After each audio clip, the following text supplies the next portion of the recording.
aking pangalan. Ako, ang pura paroko ng San Diego. Kaya ako ang nararapat na galangin ninyong tanan.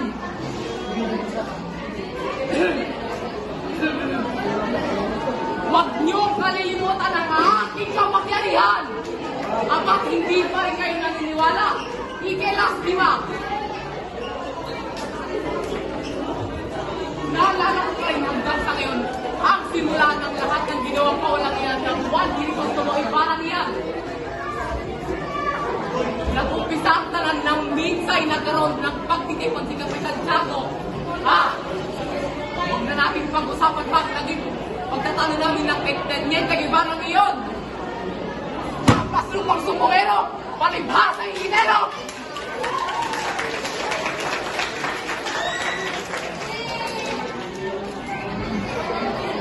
Dumating si Ibarra na yan. Abay, sabihin ba na makatalo ko na kaibigan ng kanya sa pinakama?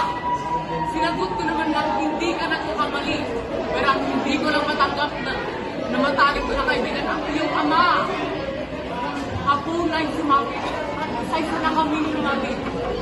Ang mga Indio, tila nakalimutan kami mga pura ang dapat saunahin. Anak, pinagsusupa ko nga ang bawat sila na aking madaanan. Sipa dito, sipa doon.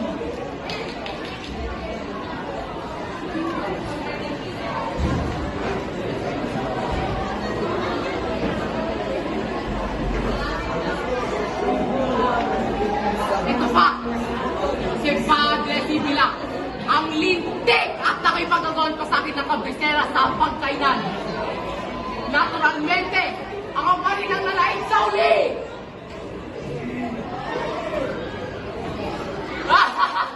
Tunay ng makapangyarihan! Kumukulong ang aking dugo!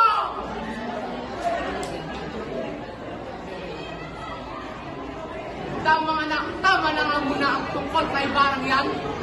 Madako naman tayo sa aking kaibigan na si Pia Alba at ang kanyang asawa na si Kapitan Tiago.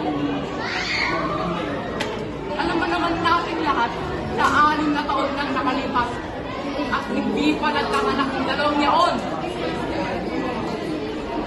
Kung mamanatak na kaya sa Ubandokia at pagsayong ka sa kapiesta, isang pasparbaylon para magkanak ka. Utos, payo ko kay Pia. At siyempre, nagbunga nga ang kanyang ginawa. Subalit, siya'y namatay ng buhat sa ilang buwang panganganak. Ang aking anak, inaanak, na si Maria Clara, ay sadyang aking pinakamamahal. At hindi ako papayag na mapahamak siya. Ito naman si Ibarra na may nalaman na aking ginawang kabutihan sa kanyang ama na si Don Rafael. Alam niyo ba kung ano? Ha? Alam niyo ba? Ako nga lang ang may pangalan na ito'y herehe at filibustero. Ang kaawa-awang Don Rafael. Walang nagawa sa kanyang pagpaglango. Hanggang na siya'y namatay. Pagpalain nawa siya ni Satanas sa impyerno.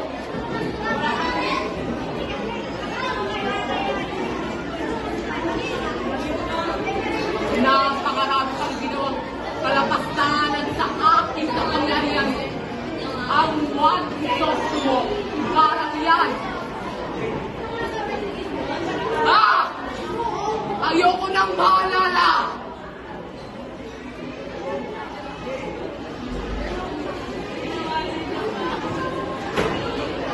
Di ako magpapanupig. Ako si Padre Damaso.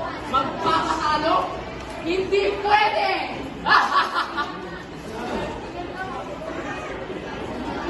Isip!